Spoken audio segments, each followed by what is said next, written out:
Good evening and thank you for joining us tonight. You're watching the 9 at Night. I'm Stefania Jimenez, and tonight we begin with a grieving mother getting her wish. Last night we told you about the mother who was fighting to keep her son's killer in jail. The issue here is that Edgar de la Cruz was aging out of the Texas juvenile system, so a judge had to decide whether to send him to an adult prison so that de la Cruz could continue to serve his 25-year sentence for killing Sebastian Carpio. Now, de la Cruz has served 11 months already, and Carpio's mom wanted him to stay in prison. As Erica Hernandez reports, she got her wish, but that doesn't mean she's satisfied. More details released today into the life of 18-year-old Edgar de la Cruz. The first time we're hearing some of these details. For the past 11 months, he has been at a Texas Juvenile Justice Department facility. De la Cruz is serving a 25-year sentence for the September 2020 murder of 17-year-old Sebastian Vasquez Carpio. In testimony, it was revealed de la Cruz pointed a gun at Carpio thinking it was unloaded and pulled the trigger. He later robbed another individual of their vehicle, put Carpio's body inside, drove out to a rural area and lit it on fire. Texas Juvenile Justice Department Court Liaison Alana Bennett testified that when he was evaluated, he admitted to years of drug use, violent behavior, and ties with a Mexican cartel through his uncle. He shared that his uncle told him stories of how people get rid of bodies in Mexico and for the cartel, which gave him the idea of how to not get caught after shooting Sebastian. De la Cruz's lawyer says Edgar is a different person now and with strict conditions could be on parole. The judge did not agree and ordered him to be transferred to a state prison. While this was a win for Carpio's family, his mother said she will never be satisfied with de la Cruz's sentence. I will never get Sebastian back, and 25 years that this individual will serve in the adult prison will never be enough for me.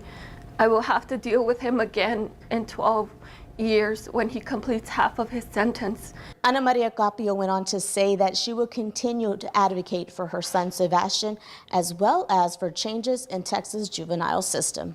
At the Bexar County Juvenile Justice Center, Erica Hernandez, KSAT 12 News.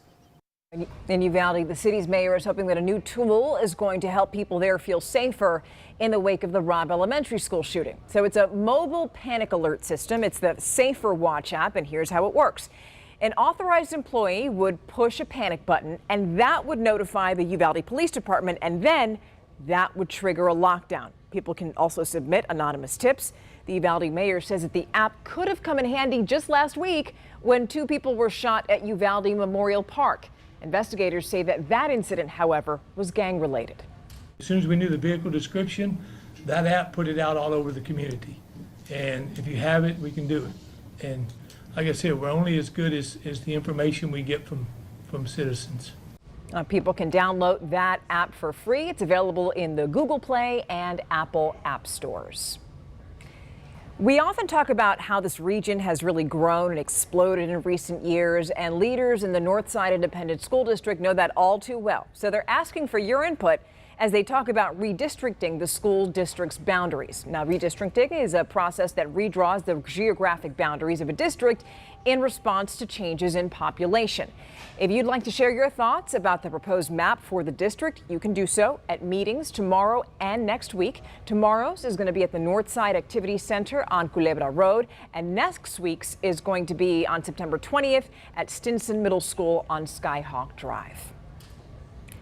A man is dead after a crash involving not one, but 2 vehicles. Happened just a little after 2:30 this morning on Loop 410 near Ingram Park Mall. Police say the man was walking across the westbound lanes when 2 vehicles hit him. Neither of those drivers stopped to help.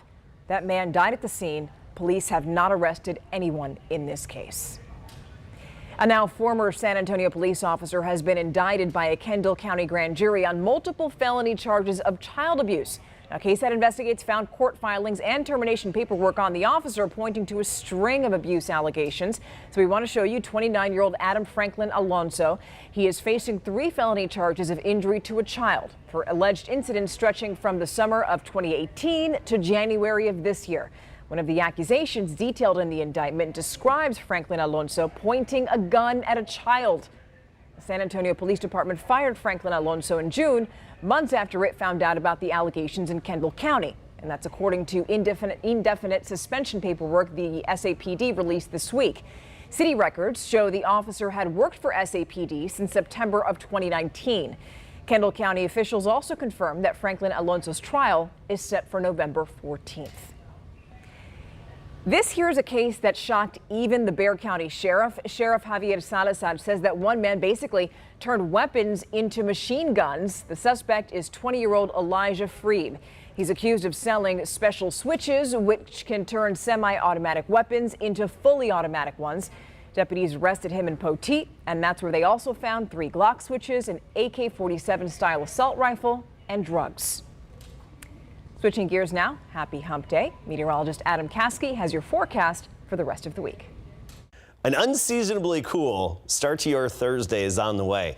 Nice night tonight. We start Thursday, 7 a.m., 68 degrees. That's 2 degrees below average.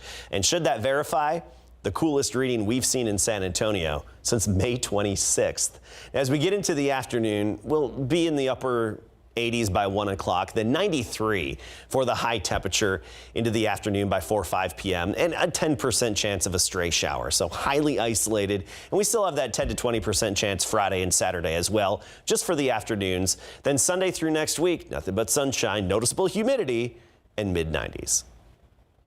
This is Hunger Action Month. It's a time where people across the country take action in the fight against hunger.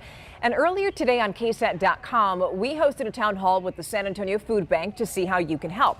Now, Food Bank President Eric Cooper says that there are several ways to do that. You can donate money or food, start your own food drive, or spread the word on social media. The importance of this time is not only to bring awareness, but also to drive action. And this month, we're trying to use hope as an action to motivate people to learn about the issue, but then to do something about it. And by the way, the San Antonio Food Bank feeds about 90,000 people every week. If you missed today's town hall, you can watch it on KSAT.com, and there you can also find more information on Hunger Action Month and the San Antonio Food Bank. Turning now to coronavirus, the World Health Organization is saying the end of the pandemic is in sight. Good news, right? The WHO's Director General cautioned that there is still a risk, however, for more variants, deaths, and disruption, but also said the world is in its best position to date to end the pandemic. The WHO says that there were just under 11,000 COVID deaths reported between September 5th and 11th, which is down 22% from the week before. Aside from a few weeks this past May and June, the only other time the weekly deaths were this low was during March of 2020. So here's something else that you can do with the YMCA of Greater San Antonio. You can play video games. The Tri-Point YMCA is opening an esports center, and the hope is it'll provide young gamers a place to learn about and possibly even prepare for a career in esports. The center is filled with gaming PCs and consoles. The YMCA launched its esports program in January and also hosted gaming events over the summer. We're going to provide esport leagues, and then just in general, there's educational opportunities with colleges giving away scholarships for esports, and then there's different job opportunities with the industry exploding with esports. And it's definitely exploding. By the way, the YMCA offers an e-gaming pass in addition to its membership, and people who aren't members but still want to use the center can get a one-day pass. Before we go, you gotta see this. Imagine having a 150 million year old skeleton in your dining room or living room. It could happen. You see that? That's a fossilized iguanodon skeleton, which is named Zephyr. It's going to hit the auction block in Paris next month. And the skeleton was found in Colorado back in 2019. It's nearly 11 feet tall and, 11 feet long and about 4 feet tall.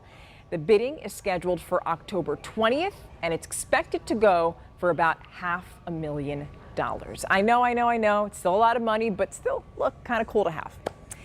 Well, we're just like that. We're out of time. The 9 at 9 returns tomorrow. Have a lovely night, and we'll see you tomorrow.